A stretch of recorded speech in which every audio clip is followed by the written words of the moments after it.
আমাদের মুসলিম বিশ্বে একটা টাইগার কান্ট্রি আছে, দেশটির নাম ইরান। সেই দেশে একজন প্রেসিডেন্ট ছিল, ইব্রাহিম রাইসি। ইব্রাহিম রাইসির মৃত্যুর পরে ইরানও আজ প্রায় মৃত। দেশটিতে বর্তমান প্রেসিডেন্ট হিসেবে রয়েছে মাসুদ পিজেশকিয়ান।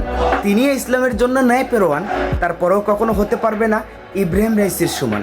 আমরা 200 কোটি মুসলমান এই পুরো বিশ্বের বিভিন্ন বড় বড় রাষ্ট্রে বসবাস করি, তারপরেও আজ কতগুলো বছর হয়ে গেল ফিলিস্তিন নির্যাতনের শিকার হচ্ছে ইহুদির বাচ্চা ইসরায়েলের কাছে, আর সেই ইসরায়েলকে শেল্টার দিচ্ছে ইউএস হয়তো ভুলে গেছে কিছুদিন আগে লস অ্যাঞ্জেলসের দাবাননের কথা।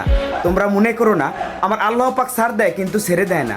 আবার অপেক্ষা করো আল্লাহর পক্ষে থেকে আসা কোনো ভয়ঙ্কর গজবের জন্য। শুধুমাত্র ইরান একাই কেন যুদ্ধ করবে? আমরা আর ইরানের উপরে শুধু একাই ভরসা করে বসে থাকবো না। আল আকসা মুসলমানদের প্রথম কেবলা, আর এই কেবলাকে আমরা কখনো ইহুদিবাদীদের আঁকড়া হতে দেব না। ইসলামের পথে যদি জিহাদের জন্য ডাক আসে, নারী পুরুষ উভয় তোমরা কে কে নামতে পারবে? আমার আজকের এই ভিডিওতে শুধু তারাই কমেন্ট করবে।